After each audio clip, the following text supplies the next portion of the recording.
It often takes a crisis to make the world conscious of its societal obligations. The Great Depression in 1929 created, for instance, the US GAAP, establishing clear accounting standards. The financial crisis in 2008 and 9 resulted in measures to improve risk management and financial exposures. COVID-19 brought with it the agony of the human condition, social, racial, and health-related, and it is shaping the higher expectations from the organizations to be involved in being a positive force for good. The term ESG was first used by the United Nations in 2004 with an invitation to the financial markets to develop guidelines that integrated the environmental, social, and governance issues in the financial world. As more and more experts spoke about these factors, it became clear that ESG is an umbrella term that covers many different pre-existing nomological concepts, including corporate social responsibility, sustainability, environmental, health and safety, corporate social performance, etc. Nevertheless, during the 20th century, some of these terms were used formative, and it was often a voluntary effort on the part of the organization to do good to be seen as good.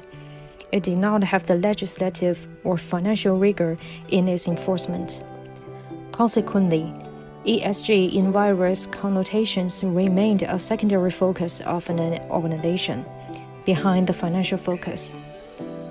Friedman's philosophy of maximizing shareholder value was enormously influential and held the minds of many CEOs and their board in their resolve of their prime responsibility being to the shareholders. It is only in recent times that experts have begun to consider a more enlightened view where shareholder wealth is the result of maximizing the benefits for all stakeholders, and the purpose or the reason for an organization's existence goes beyond merely profit maximization. By the beginning of 2018, ESG-type investments snowballed to 18 trillion worth of assets. According to Carney, many factors contribute to the dramatic increase in these numbers. For example, the rise of millennials who were far more civic and environmentally conscious, and the rise of the women in the workforce helped propel social causes within organizations and markets. Further, tangible evidence of climate impact and extreme examples of inappropriate commercial and organizational behaviors eroded trust in corporate organizations. 2019 saw two significant interventions that escalated ESG initiatives to the front end of organizational imperatives. Firstly, a letter by Larry Fink, CEO of one of the world's largest investment firms, BlackRock, to his shareholders to create a galvanizing force towards ESG.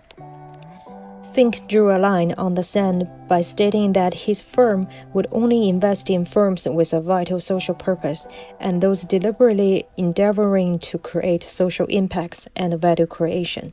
At the same time, the corporate business roundtables, the torchbearer of Friedman's philosophy of maximizing shareholder value for the first time in several decades, adopted the shareholder value principles as the main reason for an organization's existence.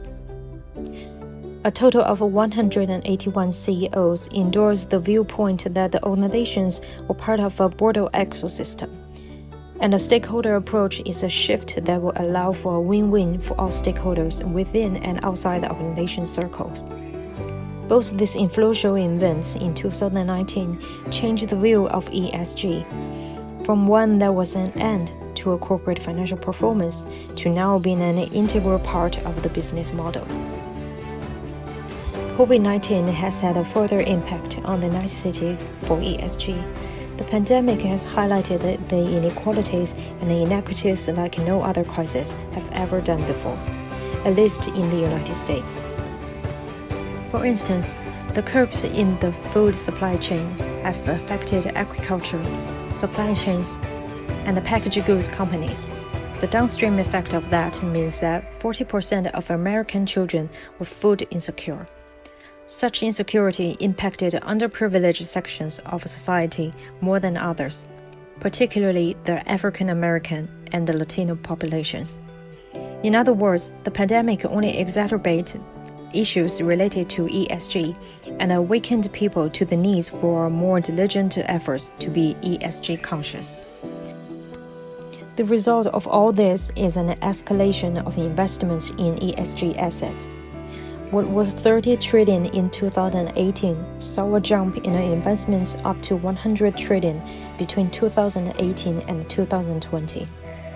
In other words, while ESG investments took 15 years to reach 30 trillion since the time the UN report called for it in 2004, it took just 2 years for it to move from 30 trillion to 100 trillion. In doing so, organizations are consciously and deliberately moving from a financial first orientation to a social impact first orientation.